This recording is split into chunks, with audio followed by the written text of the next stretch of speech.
Hello, and welcome to my presentation titled Bridging the Gap, Leading Through Innovation Like Christ.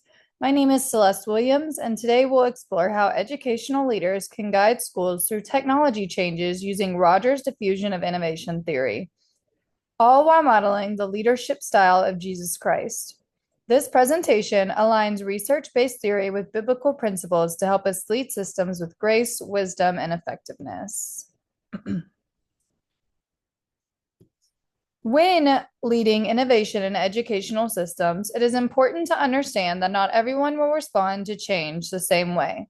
According to Everett Rogers' diffusion of innovation theory, there are 5 types of adopters.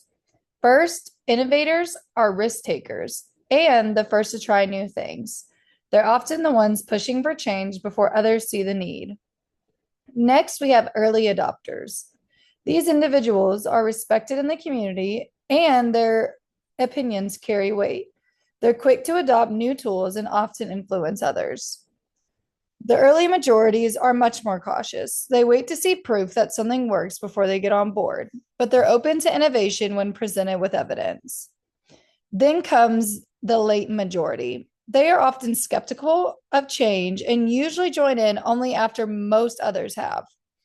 Finally, laggards are deeply resistant to change. They value tradition and often only adopt innovations when it becomes absolutely necessary.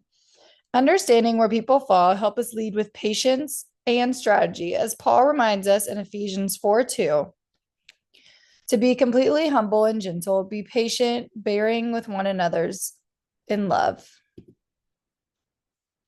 As we begin leading change in school systems, we should start by identifying and empowering the innovators, early adopters, and early majority. Innovators are our pioneers. They are excited to try new technological tools or instructional strategies and can truly help us test and refine ideas. Giving them early access and asking for their feedback can spark momentum. Early adopters are just as crucial. They're influencers, often respected by their peers or coworkers, and they can help build credibility. They can lead professional development, model technology use in the classroom, and help to mentor others. The early majorities might not be the first to volunteer, but with clear results and peer support, they can join and help strengthen the foundation of change. Jesus used this approach too. He began his ministry with few followers like Peter and Andrew who were ready to follow him and share the message. Mary Magdalene and the Samaritan woman also became some of the earliest believers who told others what they had experienced. Christ didn't wait for mass approval. He started with those who were open and ready and equipped them to lead others. As Sahun 2006 affirms, these early groups are essential to momentum, and educational leaders should intentionally partner with them to influence broader adoption. Once we have the momentum going with the first 3 groups, we should be then turning our attention to the late majority and the laggards. These groups are often the ones that are going to need extra support and reassurance. The late majority tends to follow the crowd, but only when they see that an innovation is proven and widely accepted amongst their peers.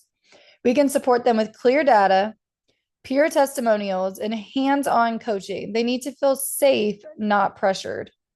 Laggards, on the other hand, are very highly resistant to change. They may see innovation as a threat to what has already worked. With them, it's important to be patient and listen to their concerns. Providing them with one-on-one support, respecting their values, and showing them how new tools still honor their core beliefs can be truly effective. Christ modeled this perfectly. He didn't reject people who struggled to believe.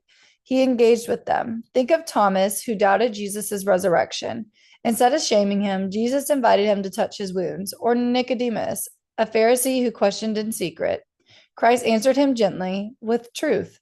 As Banks 2020 emphasizes, inclusive leadership means valuing every voice, even the hesitant ones. Our leadership must reflect the same compassion, building trust instead of forcing compliance. As we wrap up, I want to reflect on why it's so important that we model Christ when leading systems through innovation. Jesus led with humility, compassion, and truth. He didn't force people, he invited them. In Mark 10:45, we're reminded that the Son of Man did not come to be served, but to serve. That's the posture we should take in leadership. When we lead like Christ, we truly emphasize relationships over plans. We build community, foster equity, and lead with integrity. In 1 Corinthians 12:25, Paul speaks to the body having equal concern for each other. In a school or classroom setting, that means valuing both those tech-savvy young teachers and the hesitant veterans equally. Ultimately, Christ-like leadership builds systems where innovation is not just about technology, but about people being equipped and empowered to thrive. Here are the references I used for this presentation. These sources provide valuable insight into both educational innovation and the importance of inclusive, Christ-like leadership.